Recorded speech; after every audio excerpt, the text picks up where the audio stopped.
Kia ora and welcome to a new video from NZ Pocket Guide. Today I'm going to go over some tips if you are planning to buy a second-hand car or campervan in New Zealand for your working holiday visa. So without further ado, let's get started.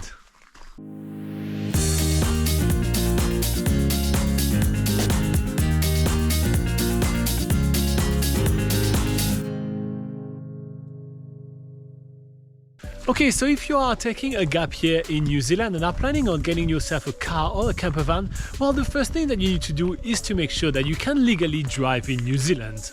If your driver license is fully in English, then you can legally drive in New Zealand with it.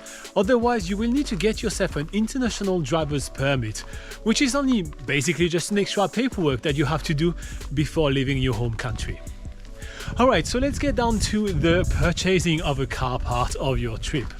The best places for you to be able to purchase a car in New Zealand will be Auckland and Christchurch, with maybe a little bit Wellington. But those are the two main entry ports of New Zealand, entry areas of New Zealand, where a lot of people will be selling their cars back before leaving the country. And that's the best chance for you to be able to score a good deal and also have a lot of different cars available for you to peruse. Speaking of having the lot of different cars for you to be able to choose from, you need to make sure that you pick a car which is perfect for your needs. Not everybody will need a very large campervan, not everybody will need a four-wheel drive car in New Zealand. So make sure that you decide what you want to do with your trip and you choose the right vehicle for your working holiday in New Zealand. Genuinely, getting a campervan in New Zealand is not necessarily the best financial option, as freedom camping is quite restricted in New Zealand. We do have more information about freedom camping in New Zealand on NZ Pocket Guide, so make sure to check it out. Alright, so once we're talking about purchasing the car itself, you will need to do a really thorough vehicle inspection. A warrant of fitness, also known as WOF, is always provided with the car when it's about to be sold, and it is the law in New Zealand. But this really does not cover everything. So getting another car inspection done is always a good idea before buying a car. Otherwise, you may end up having bought a lemon, And a lemon is an expression in New Zealand to say that the car is not going to last very long. Alright, so if you're looking for a car in New Zealand, you may realize that there is a lot of different ways to find the best car for you. There are hostel boards in which backpackers will literally write on a piece of paper which car, make, model and prices they're looking to sell.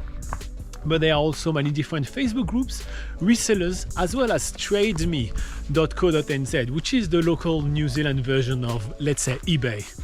Those are all really good options for you to look into when looking to purchase a car in New Zealand. Finally, make sure that you do test the car. It is incredibly important to test the car yourself and listen up for any different noises that you're not used to hearing. A lot of cars in New Zealand have been used and used again and are quite run down, so you don't want to end up getting a bad car. Okay, last tip for this list, make sure that you learn how to drive in New Zealand. There is a lot of different things in New Zealand roads that you will encounter that you may not be used to back at home, such as one-way bridges, very narrow one-way roads, and a lot of gravel roads. So make sure that you do take the time to acclimate to all of those before you head on the road. Your safety is extremely important. Alright, so that's everything that I have for you today. There is much more information on nzpocketguide.com, so make sure to check it out. And the whole team is joining me in wishing you the best time ever in New Zealand.